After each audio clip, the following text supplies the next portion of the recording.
Hey, is this thing on?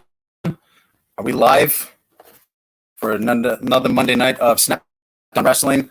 How you doing, everybody? This is Tommy Lynch. I'm your host for Snapdown Wrestling.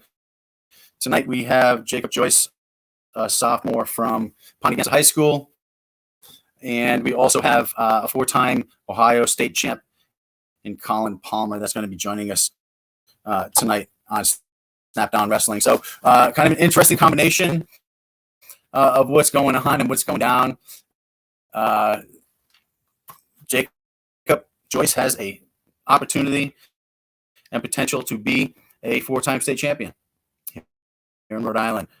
So I've kind of coupled it up like that specifically because Colin was a four-time state champion, Division I in Ohio with 147-4 record.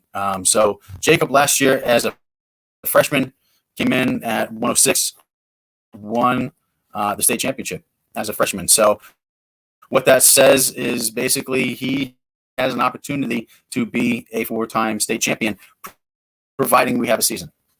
All right, which I'm hearing good things, all positive things. It looks like we're going to have a season, and there's no reason that we shouldn't. All right, things are in play. Vaccines are in play. Johnson & Johnson came up with a one-dose vaccine. That's being approved this week. All sorts of great things happening. But, wrestling's still happening throughout the country. As I say pretty much every week, we are just in a position to where we have to wait a little bit. All right? Well, that's fine as long as it's not canceled because, there's no reason for it to be canceled. So, again, I'm excited here to bring this to you and bring together a couple of outstanding wrestlers. Jacob has been going nonstop and really tearing it up in the league. I think we have some type of promo video that we're going to be running here. I mean, Jacob is a 10th grader, as I said, for Pontiac. He is the 2020 Eastern States Placer. He's the 2020 state champion, two-time NHSCA, MSAA champion, and 2019 high school journeyman A bracket. He was fourth place. 2020 NUWA Nationals champ. In 2020, he was 7-0 in matches in the Olympic folk style duels. He was 6-2 at the Tyrant duels in 2021, and most recently in the Daystar duels, performed a 9-0, 9 wins, zero losses in the Daystar duels, which is like so hard to do. It's like unprecedented. He performed really good. We have a video on that. I'd like to run that highlight of that day if we could. Let's check that out.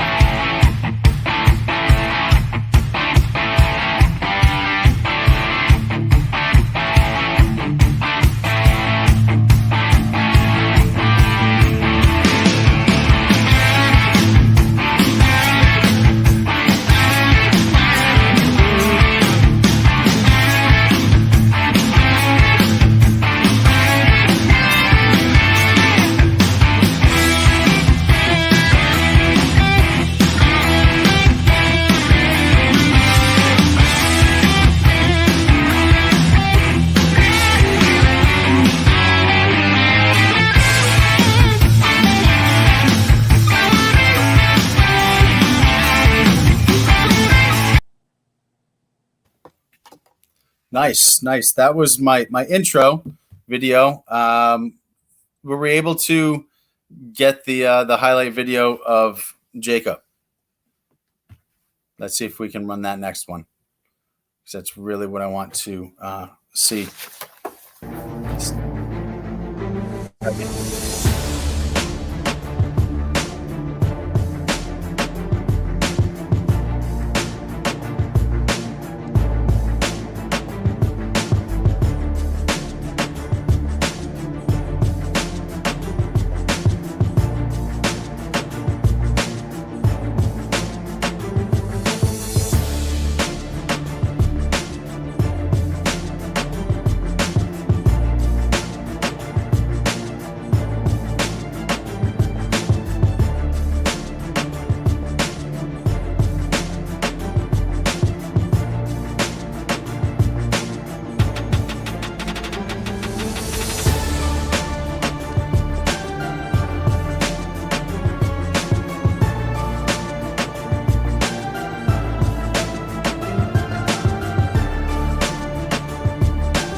Boom. And there you have it. Ladies and gentlemen, the 2020 106-pound state champion, Jacob Joyce. How you doing, Jake? I'm doing good. How are you? I'm doing great. Doing great. Thanks for coming on the show. It's good to have you. Now, not only are you outstanding, on the mat, you're outstanding off the mat, which is very, very important. I always stress this: grades come first, school comes first, all that. It's very important. And you, right now, you're at a GPA. Your grade point average, simple, is 3.9. Yeah. Weighted, you're looking at about a 4.3. Right? Yeah. That's incredible. Congratulations on having that end of it, because that's important too. Obviously you experienced a level of success on the mat. You got your head about yourself. You're doing the right things off the mat. You're balancing it. It's a juggling act. You're putting it all together. Just because the season didn't kick off on December 2nd like it was supposed to, doesn't matter. You're hitting all these different tournaments. You're going, to Wyoming. You're going, Tulsa. You're going all over the place. Fargo. You're placing there. You just been nonstop, which is extremely impressive. I'm going to let you speak and tell us what you've been doing, how you've been doing it, how you've been practicing, and what's going on with Jake Joyce. So we've been training 5-6 days a week. Most of the wrestling is like small group stuff, or so every once in a while we'll go to like a big practice, mostly privates and stuff, working on technique with my brothers. And beside that, we're lifting also 5 to 6 days a week. So 2 to 3 hours a day is what it usually adds up to. So that's training 2 to 3 hours a day of wrestling and lifting, or is it 2 to 3 hours of wrestling and then another 40 minutes to an hour of lifting? It's typically just 2 to 3 hours of both. Great. Together. Okay, that's a lot more than most of the other wrestlers are doing, believe it or not, at least here in the state. Now, guys, you cannot become complacent. You cannot just sit back and say, oh, we're not going to have a season when, and just kind of wallow in your own self-pity. You can't do that. Okay. You got to keep pushing. You got to keep moving, and you got to keep hitting practices. You got to hit the gym. You got to keep your cardio up, because I'm going to tell you right now, when you come off the couch and it comes time for wrestling season, you will still wrestle. All right. However, if you go up against a Jake Joyce, it's going to be a problem. All right. The problem is you're not going to beat him. Okay. Now, it's good for him, bad for you. And, when I say you, I say the masses that are just sitting on the couch and just waiting for this season. You got to get out there and try to do something. I don't care if it's just running, if you're just doing drills by yourself, whatever it is, you just got to keep pushing and plugging away.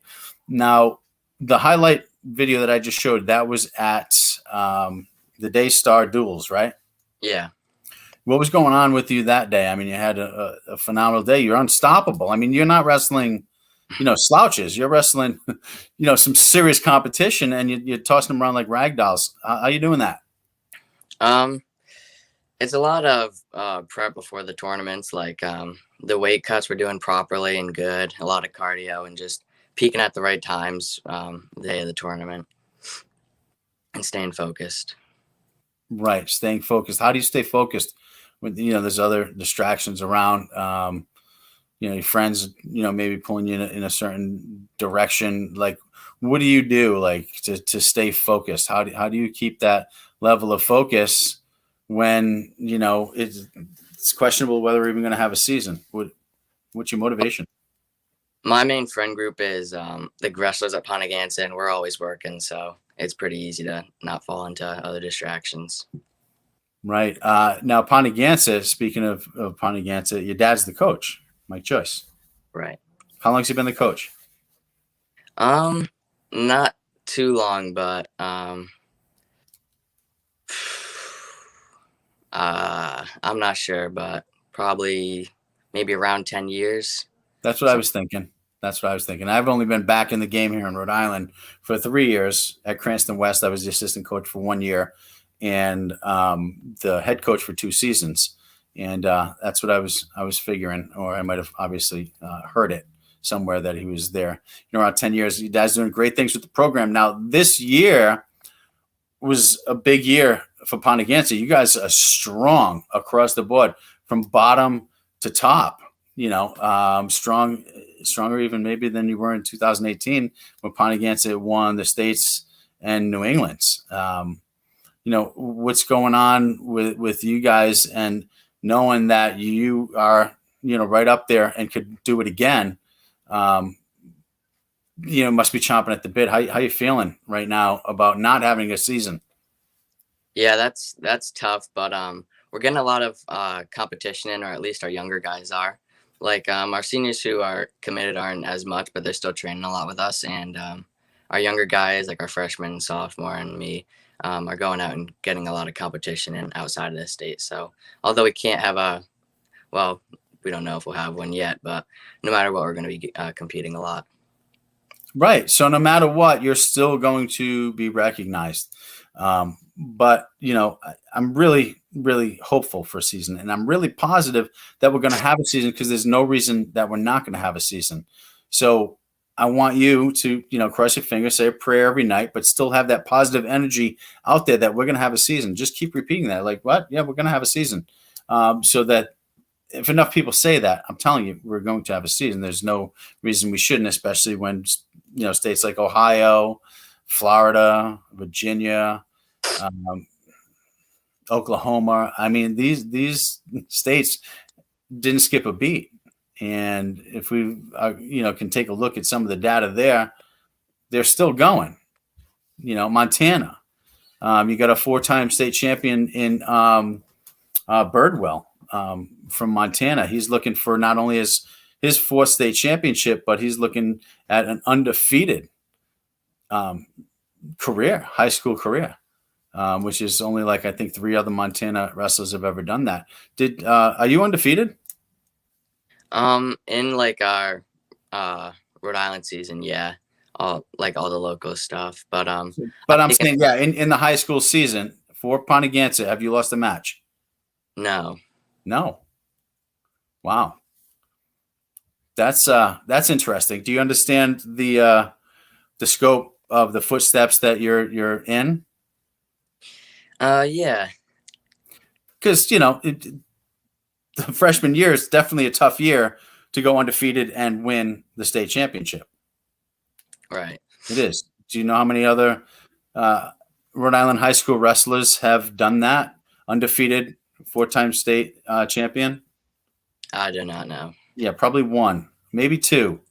But I know of one. It's Danny Smith from Coventry, who was absolutely phenomenal. He was just absolutely amazing. And I talk about Danny all the time. He's a 4-time state champion, 4-time New England champion, undefeated.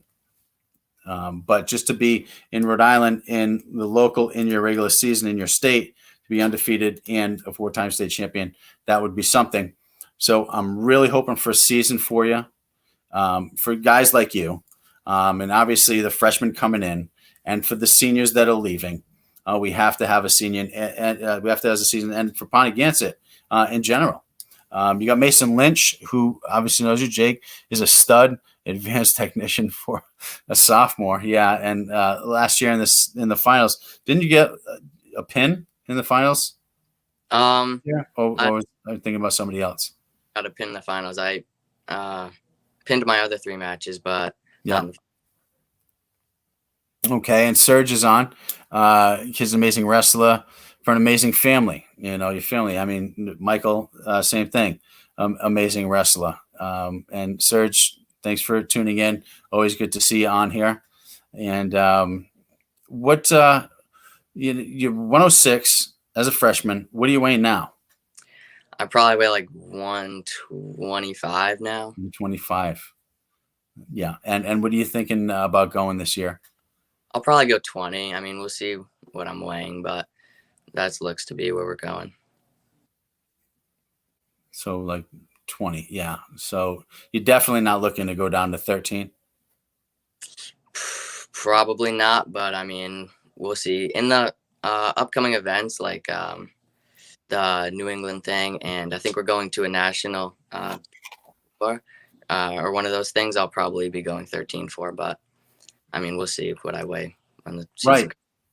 Well, that's the other problem with the season being pushed out so far is maybe if it started in December, you might have been able to go that weight. But now I think across the board, everybody's kind of forced to go up a little bit because it's further along in the year. You grew more muscle, you grew in height. So I think in your case, though, Jake, it doesn't matter what weight you go. You're still going to go out there and tear it up. Still going to go out there and tear it up. So, working hard as you do and working year round, especially now, I think you have a great advantage over a lot of the competition, and, thanks to Dad, for that, for keeping you going and keeping you busy. What do you eat usually? What's your diet look like? I eat pretty clean. I eat pretty clean, and it obviously gets cleaned up as we get closer to tournaments. But overall, I never really pig out. Sometimes? Not usually. Like maybe the first few days after a tough cut or something, but not like fast food like Taco Bell and McDonald's or any of that. Yeah, I'll eat some of those every once in a while. But do you notice that when you eat clean, the chicken and the fish and the rice and the potatoes and the eggs and all the stuff and the greens and the salads and the fresh vegetables, and you're going to eat like something like from Taco Bell or McDonald's, how salty it is? Yeah. Do you notice that? It's so salty. It's so bad. It's so bad for you. But every once in a while, you got to splurge. You got to eat the fast food. I've been eating too much fast food lately. To be honest with you, over the past year, I gained like 20 pounds. So I got to stop eating fast food. But what are you going to do? It's so good. Anyway, I'm going to cut to a quick commercial. We're going to come back. We're going to talk a lot more. But when we come back, we're going to come back with Colin Palmer, 4-time Ohio State champion. So hang in there. We'll be right back. This is Tommy Lynch with Snapdown Wrestling, produced by sfbnri.com or Sports Fan Base Network, Rhode Island. We'll be right back.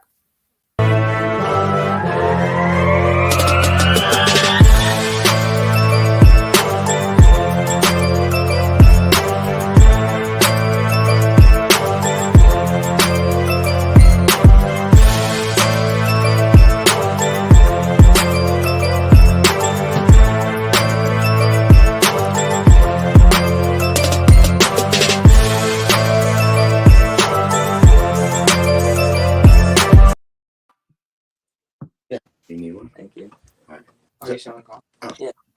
All right, and we are back. Welcome back, everybody, to Snapdown Wrestling.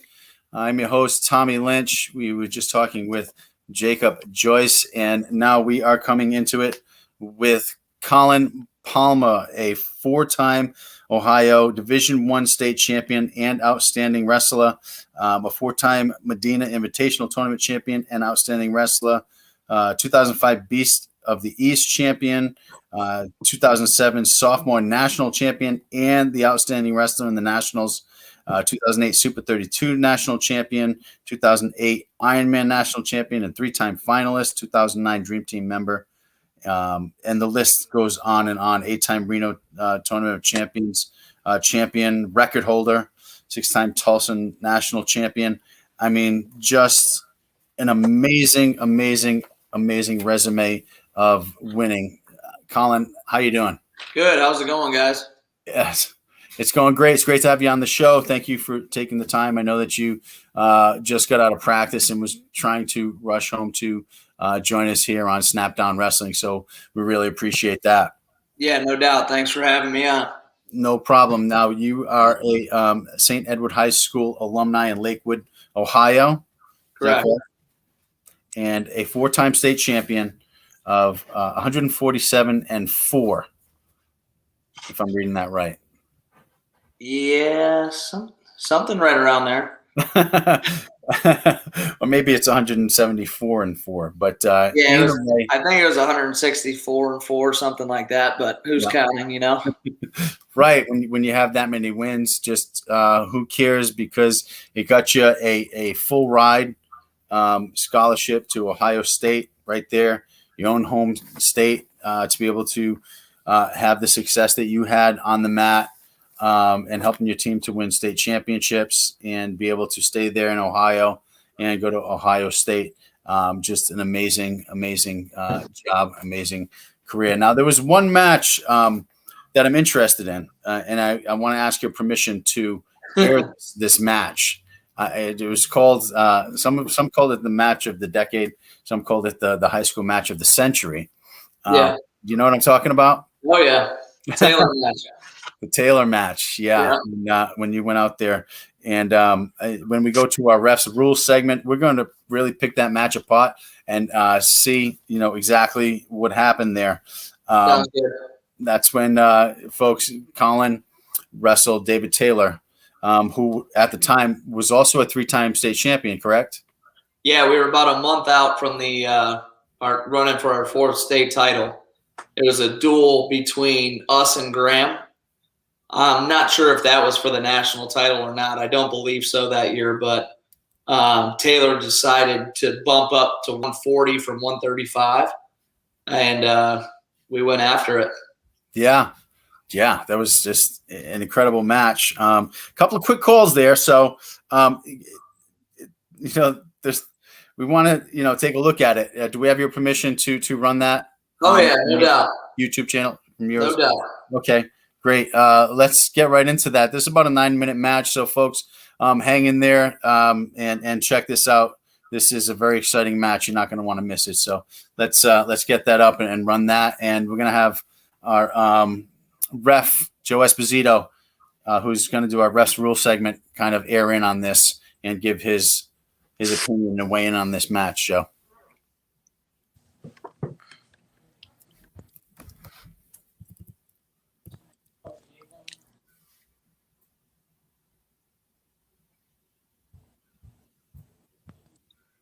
Is this running smooth on everybody's end?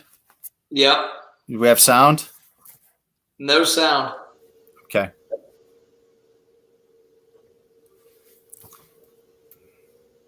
Hold on then. Hold on. Pause this. Pause this real quick. Matt, are you hearing sound on your end?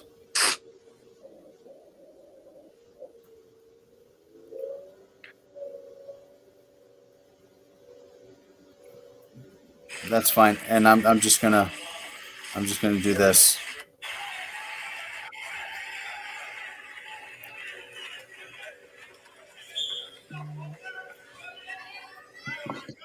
Okay, want to let Matt, are you hearing sound on your end? Sorry guys, we're having a little bit of a technical difficulty. Let's see if we can't get this this up and going the right way here. Yeah, there's sound. There we go. Thank you. Good job, Matt.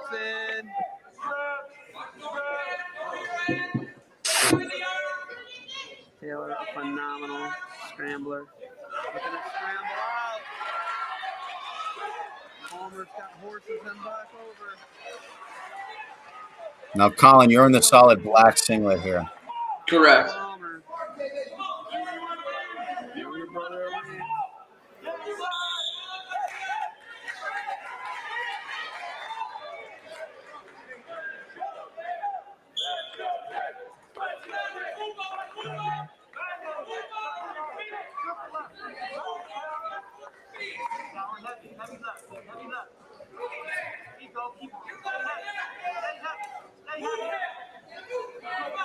Taylor gonna be a cyclone.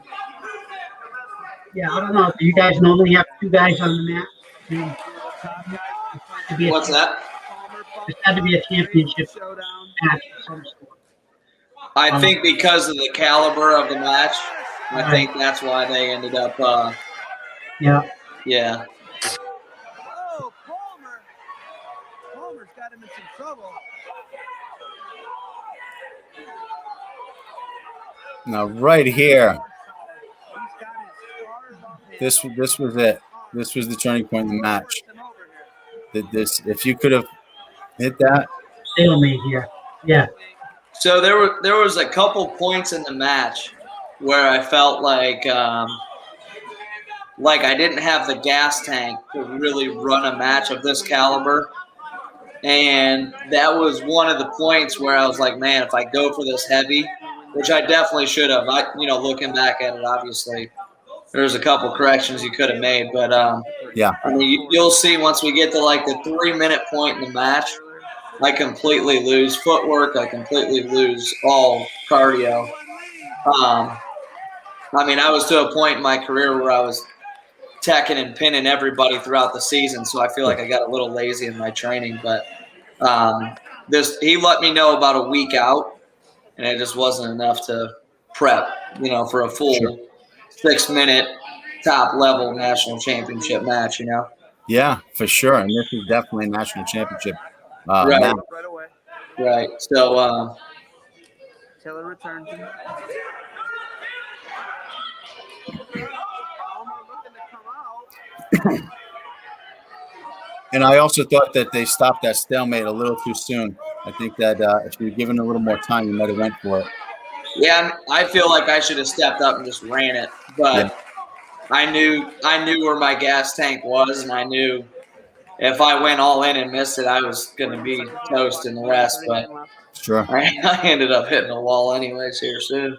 Palmer and Taylor. Palmer's up again.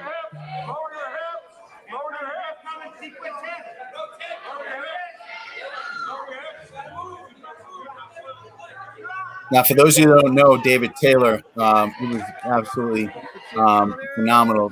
Colin, I mean, you both were that Division I level caliber of wrestler, and your resume speaks that with the national championships you had, as an adolescent, in middle school and high school. But He's cranking it. there, for those that don't know David Taylor, he went on to wrestle for Penn State. And was a two-time NCAA national champion, and actually was wrestling. He was the wrestler that wrestled Kyle Dake in Kyle Dake's senior year for his last match to win 4 national championships at 4 different weight classes. Kyle Dake, the only wrestler ever to do that, and David Taylor was the one who got beat.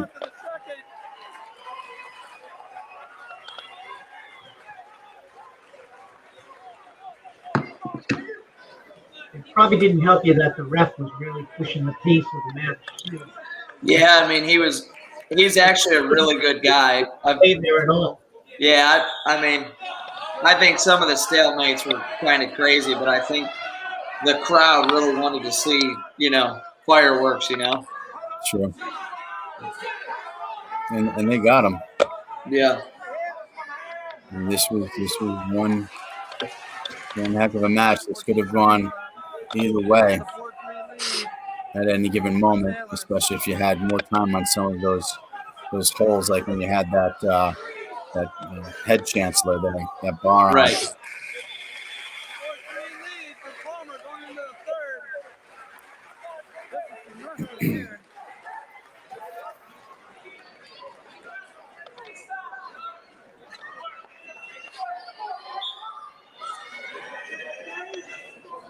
Taylor's down. 4-3, he goes down. Now, are you feeling it? Are you feeling it here, Colin? Yeah, I hit a huge wall. You'll see right here, I get flat-footed on the edge. I look for like a cheap shuck / slide by, flat-footed. Yeah. See, I'm on my heels already. Yeah. Toes in the air. Right there. There was no more juice in the tank at that point. Yeah. But that was the difference in the match, actually, right there. I mean, yeah, there's no doubt. If I had me and Taylor had grown up training together, all the way from about about 5th, 6th grade, and we ended up taking Taylor down to Jordan's camp, and then they ended up moving there after that camp, and so we were training partners all the way through 6, 7, 8, 9, 10, 11, 12th grade, all the way up. So we knew just about everything about each other, and yeah, I think they knew that their one outlet to win this match was for me to gas. Yeah. And they got it. Yeah, well, I know, being a senior, and you're pinning everybody first period, Yeah, pinning everybody halfway through the second period right. to go the distance is quite Yeah. tall feat.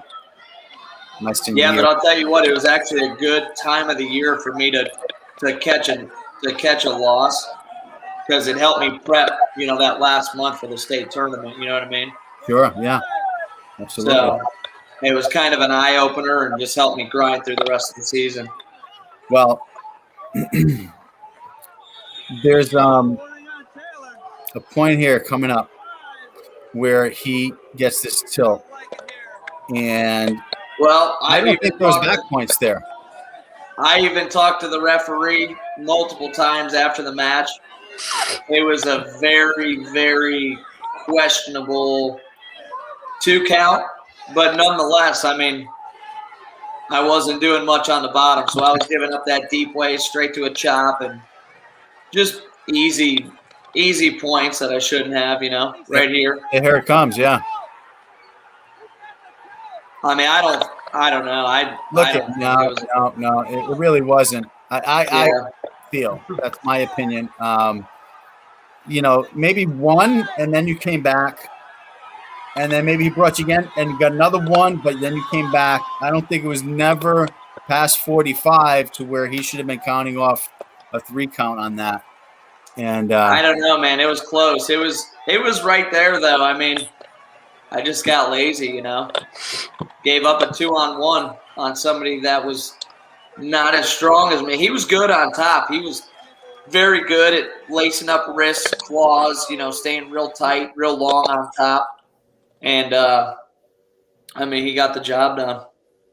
yeah, that time he did. Did you ever see him again, or was that the one and only division? No, I mean, from there, he just kept going up and up and up. I mean, when he got to college, I think his wrestle off was at 157 against Sanderson's little brother.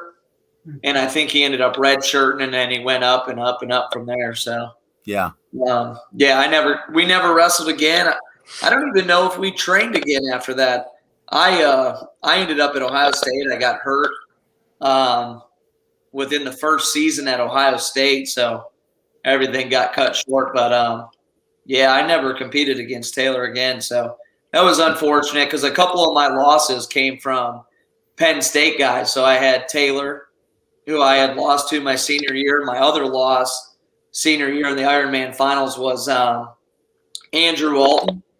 And he was, I mean, if you ever watch any of his highlights from his high school or college career, he was super dominating as well. I believe he wrestled 141 throughout college. Yep.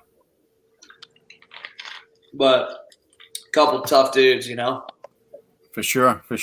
Now we got Joe Esposito here on the Refs Rule segment. We're going to just jump over to him and just hear his opinion on that match, and especially on the back points, because this is crucial stuff, and it's things like that make or break a match and a season. So, Joe, right? How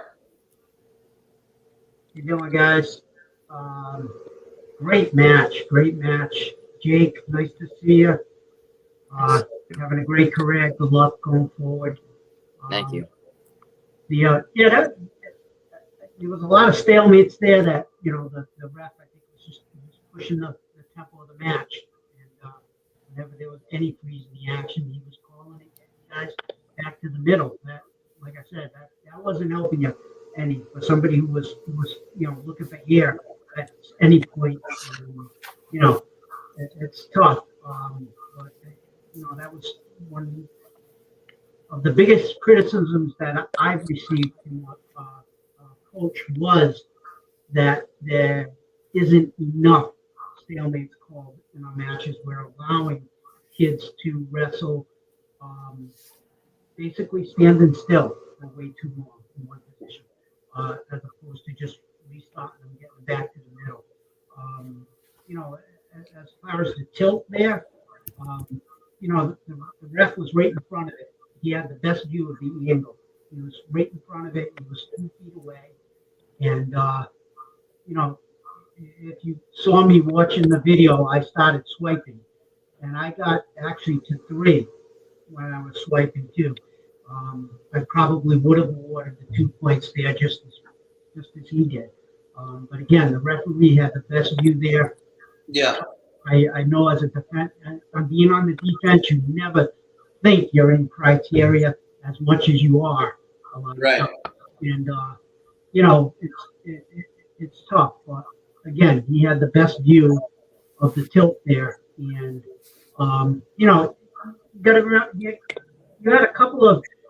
there was a couple of things going on there. You had the 45-degree angle going on at one point, and you had the high bridge because you went from the 45 up to the high bridge.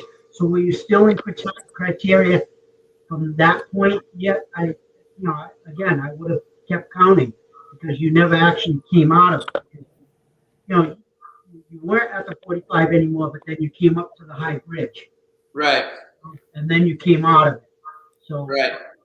you know, there was a lot going on in that little bit of time. Yeah.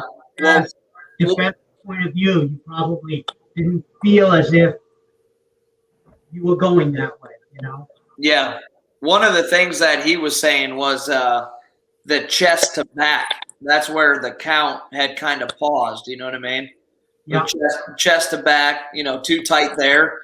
So that's where he was telling me that he almost didn't award the points, but because he got that full second swipe, he said he had to give it. But I mean, overall, I thought it was a great match. I think it was great for wrestling in general to see matches of that caliber. You know what I mean? A lot of people, you know, you get a few state titles under your belt, and people start dodging each other just to pad the record and, you know, all that good stuff. You know, I feel like Taylor's always been one to, you know, put it on the line, you know, wrestling against Dake in the finals when he could have maybe shifted weight classes, you know, and been a clear favorite elsewhere. You know what I mean? So, yeah, it was good stuff, though, overall. Now, do you think that the way the stalling calls are now, especially in the neutral position, that anything would have been different in that match? Like when you say you started getting flat-footed there, you were doing a little bit of backpedaling towards the out of bounds, your heels were at that out of bounds a little bit. You think that would have changed just the momentum of the match a little? Had it been the same way it is now? I wouldn't think so. I mean, I kept attacking even though I was flat-footed. I still, you know, shuck, slide by, whatever you want to call it. There were still attempts going on. I don't think there was enough time for stalling. I mean, I think there was plenty of action in the match for what it was given. I think there was plenty of pauses as far as stalemates like you had already said. But overall, I think the way the match was officiated was on point. I mean, people don't drive from all over the country to come watch one match of a duel to see, you know, two guys wrestle 2-1. You know what I mean? Yeah. People want to see action. People want to see fireworks. And, you know, if there's a position where there's no scores going on or you're kind of stuck in a position, you know, I think it's always good to stalemate it, bring them back. We got stuck in a position this weekend in the finals. One of my guys was on bottom. Guy drops down. You know, we're up in a tripod. Guy drops down to a leg and just sits there with it shelved for 45 seconds.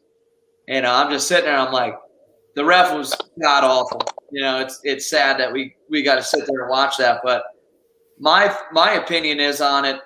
Give it 15 seconds. You know what I mean? Just keep like a, you know, some kind of count going, or if there's movement or action or something. But for you to sit there for 45 seconds, they haven't moved from the same position.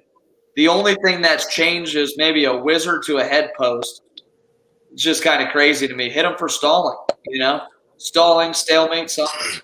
How did you feel about the stalemate call from the neutral position where you both had each other kind of in an underhook type situation? You were head to head, and do you think you could let that develop more, or were you okay with him stopping it there? I mean, there was a pause, but I mean, there's some positions you got to wrestle through. You know what I mean?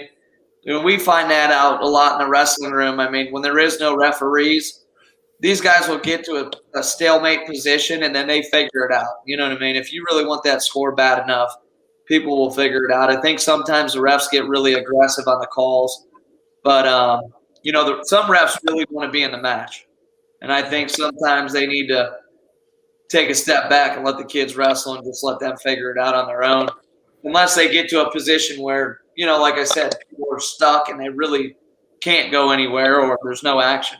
You know what I mean? Yeah, for sure. But I mean, the stolen call when he was on top, he was just riding it out, and then I think that maybe could have been another stolen call right at the end of the match. But I mean, neither here nor there. I mean, it was it wouldn't have been enough to win the match, but great match. And moving forward, outside of that, you got a great wrestling club. And that's, I believe, what you're talking about now, and your high school head coach Right.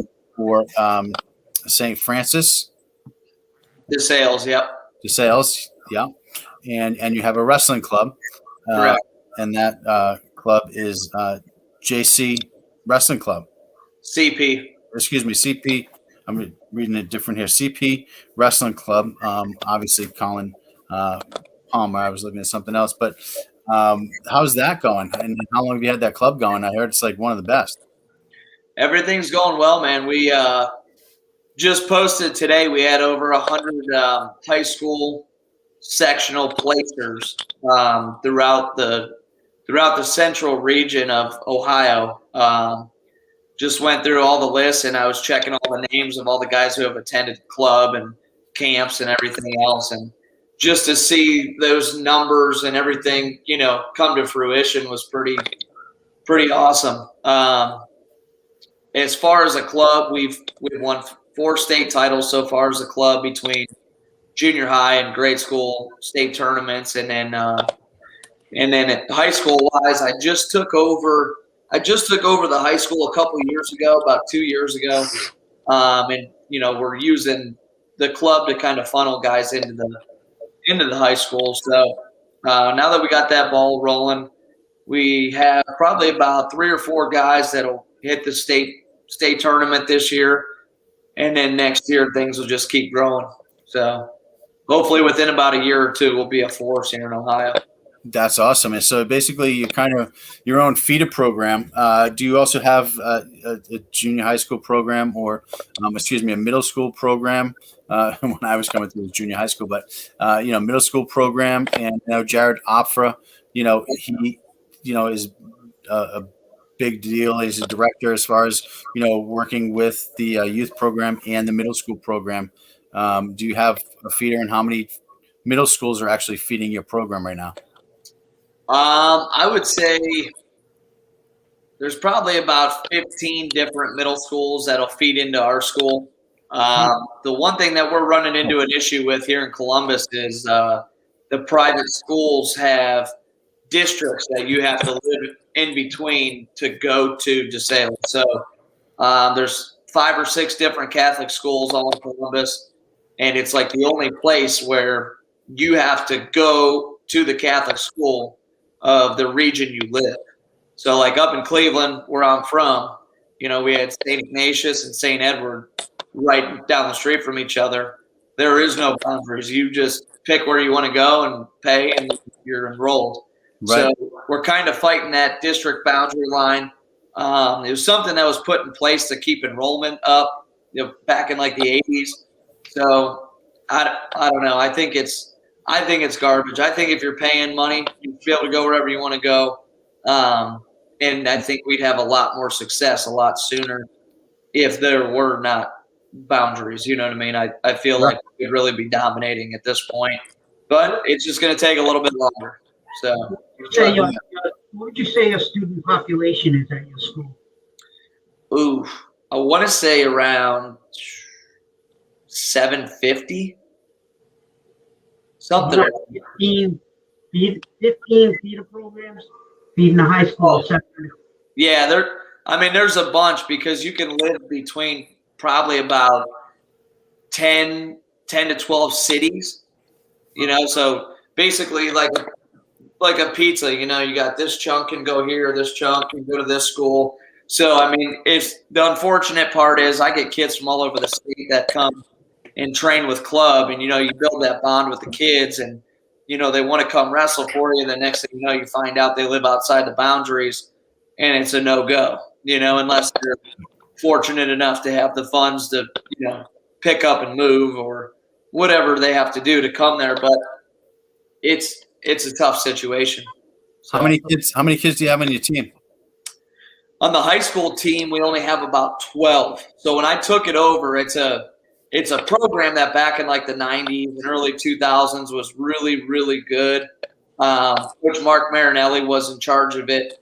I believe they have about 20 something state champions, and they have Ohio's first 4-time state champ, the late Mark Zimmer.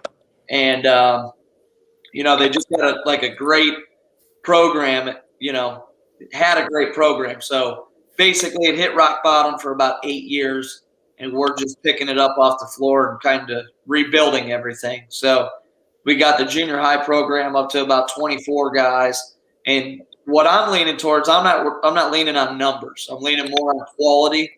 And, you know, I don't care if I have a wrestling team of 10 to 12 guys, but if we can go to a tournament, win a tournament with those 10 to 12 guys, I'm all about it. So that's where we're at right now, and it's just taking a little bit of time, like I said. So I feel like patience is the virtue, and we'll be all right.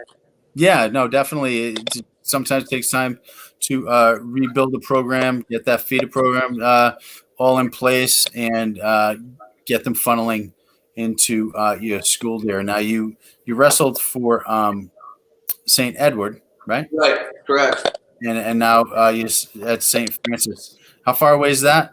Is that About 2 hours. So Cleveland was St. Ed's, and Yeah. Columbus now, right by Ohio State.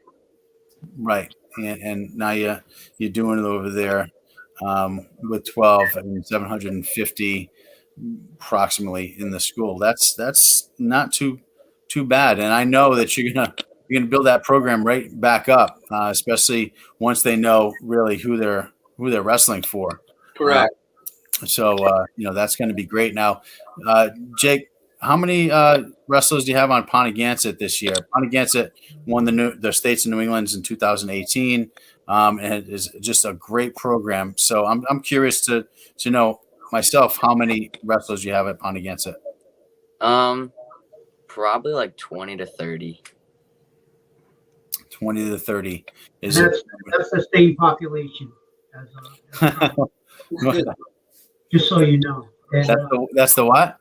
it's the same population as Collins, the school we coach. Right. Yeah. So it's right around the same thing, between 700 and 800 students at Pontigansett High School. So those are good numbers. And Pontigansett, you know, Michael Joyce puts out a great team, and just really all in the line for the kids. You know, it's your dad, and I mean he's top notch, and definitely a coach that you take a look at and say, hey, you know, I want to coach like him. Now, I'm the head coach of Cranston West. Last season was my second season. This will be my third season coming up. Now, the reason why I brought Jake in the show with you, Colin, is because Jake is in state undefeated, won the state championship as a freshman. So he's got an opportunity to go right ahead and win a 4-time state championship. Not that, you know, no pressure, Jake, no pressure.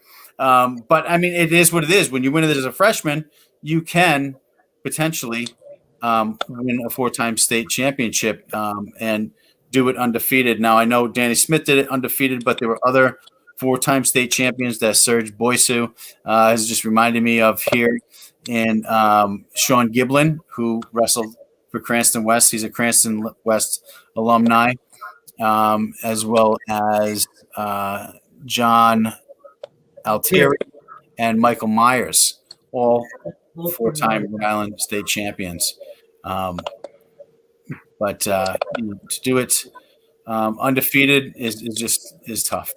It's tough, and the reason why it's tough, and let me tell you why, is because if you're undefeated and no one's beat you, well, you might sit back on your heels a little bit. Right? No pun intended. But you may get a little complacent. You're dominating. You haven't been beaten, and you may stop that work ethic. And Colin, what do you say to Jake on that? Well, first off, good luck to you, man. Thank you. I always love the pressure. I mean, I know some guys will fold under pressure, but I always thought it was awesome. I think it gives you a lot of drive, a lot of motivation, and I would just take it and use it as fuel for your training. You know what I mean? Like when you start getting in these bigger matches where you feel like the weight's on your shoulders and all that good stuff, I mean, you just got to dig deep and remember that's what you train for. That's all those extra hours you put in, all the sacrifices you make. You do that so you're at the top of that podium at the end of the season. And when you're setting records, like look, you just saw that list that popped up on the bottom of the screen there. 4 or 5 guys, whatever it may be. I mean, you're setting yourself up for greatness, and I mean you're almost there, man. You just got to keep pushing, keep grinding, and whatever you got to do to get there. So keep it up. Well said. Thanks for weighing in on that, Colin. He's doing it. Jake is doing it. He's just going nonstop in these tournaments and is phenomenal. And not only I don't know if you heard, on the mat, but off the mat, he's a 3.9 grade point average. Just a phenomenal, really focused young man.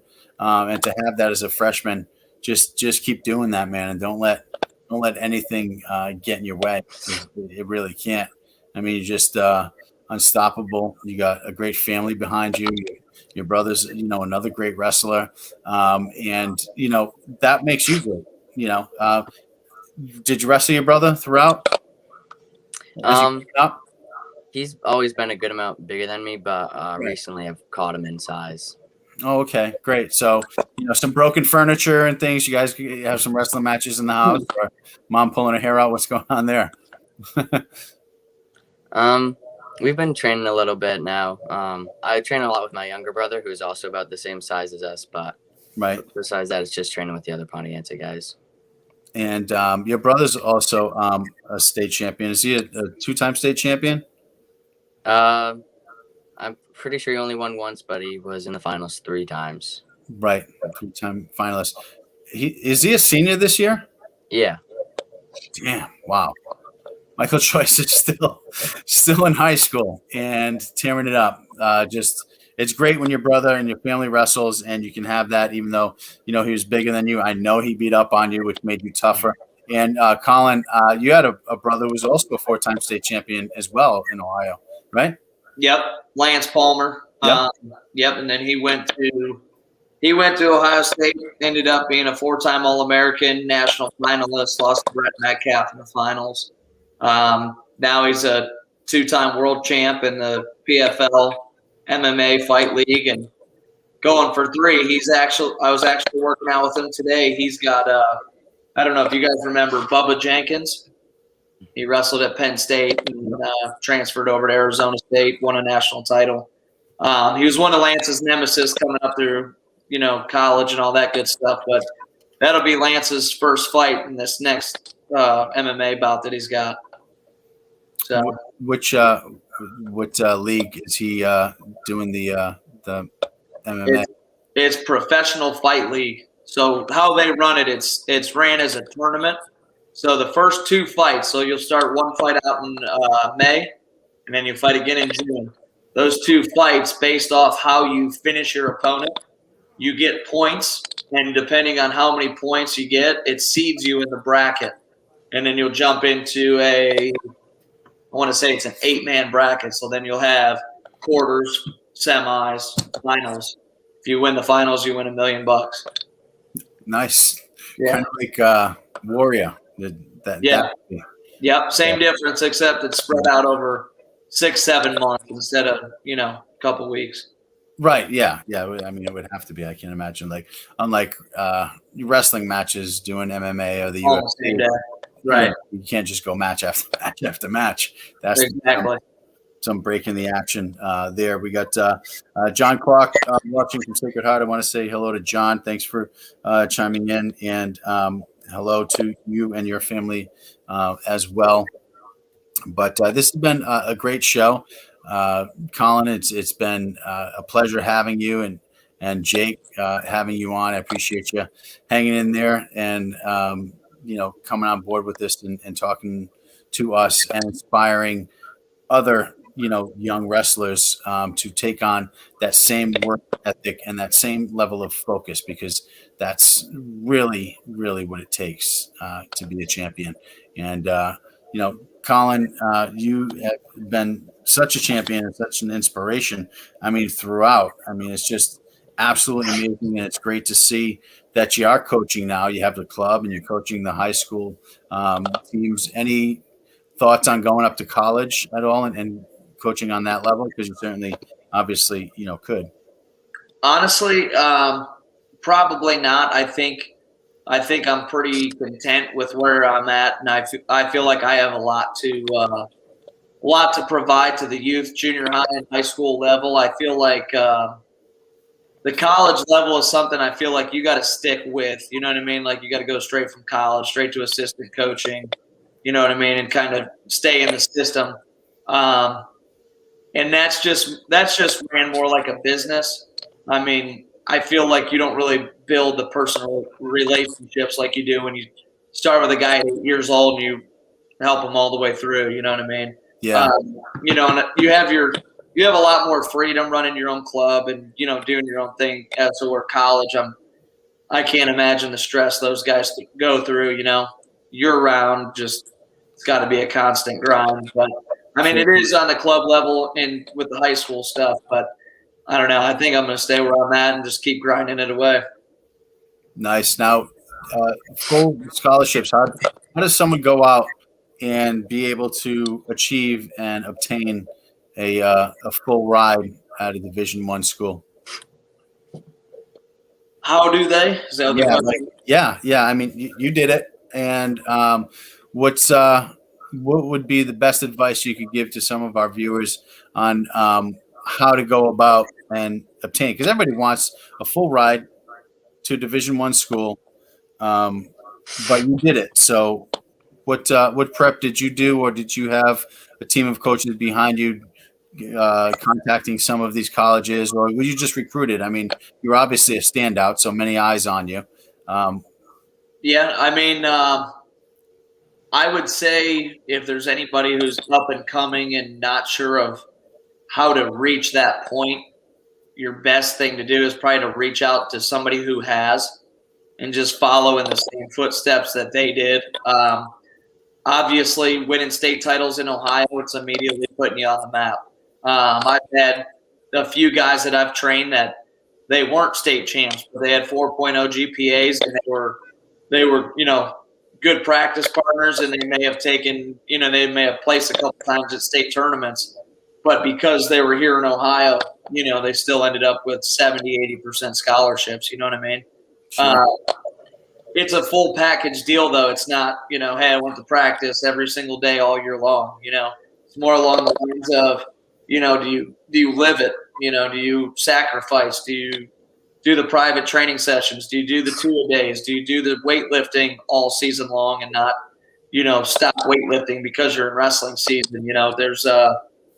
There's a recipe to it all, and obviously there's a few people who want to listen, and there's a few people who actually have the mindset and the toughness to stick to that game plan. I train hundreds of kids per year here in Columbus, and there's a lot of kids who say they want things, and you watch their work ethic for a month, and the next month they may not be there, and then they come back. And just being consistent is probably the main thing. Being on a solid strength program, you just got to be the full package anymore. I mean, especially with all these clubs in every street corner, you got to have the full package. You got to have the skill. You got to have the strength. You just got to live it. Yeah, and you got to do the traveling too. Yeah, nowadays you got to be able to travel. Yeah, for sure. Especially being in a small state like Rhode Island, right? You got to break the walls of Rhode Island. You got to break that fourth wall. You got to go out there. You got to hit national tournaments, and you just gotta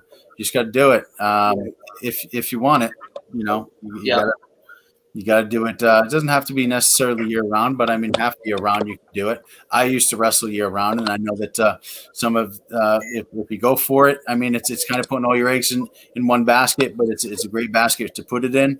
And someone like Jake Joyce, who has that mental toughness that you're talking about, who has that tenacity, who has that edge, who has the focus to stay out there day after day, week after week, month after month, year after year, and just go after it, man.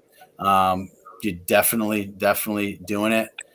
So stay focused, stay in there, keep hammering away, and you're just going to be unstoppable, man, not just in wrestling, but in life. So everything that you're learning now, all that mental toughness and all that passion and that drive, that stays with you. That doesn't go anywhere. That gets in your blood. So congratulations, man. Thank you. You're welcome. And that's going to do it for us here. Anything else to add, Joe or Colin or Jake? No, just good luck to you, Jake, and stay focused, man. Stay on the right path and get those 4 titles. Join the club. Thank you. Yeah, buddy. Keep the grades up. Yeah, I don't think he has a choice with that, but and he's staying in there and staying focused, and definitely good luck. Go for the 4. You got it. You're nonstop, and you're an inspiration to a lot of people, not just wrestlers and younger guys coming up, but also some of the older wrestlers and some of the coaches. So, I want to thank you guys again for coming on Snapdown Wrestling. This has been another great episode, and we go every Monday night at 9:00, and you can see us on YouTube live, usually just by going to Tommy Lynch, Snapdown Wrestling with Tommy Lynch, or go to the sfbnri.com website, or on my Facebook. We're here every Monday night. And again, thanks, guys. Thank you, Jake. Thank you, Colin. I really appreciate you. And Joe Esposito, thanks for coming in for Refs Rule. Your rule, brother. Great to see you. All right. Sounds good. Thanks, man. We'll see you.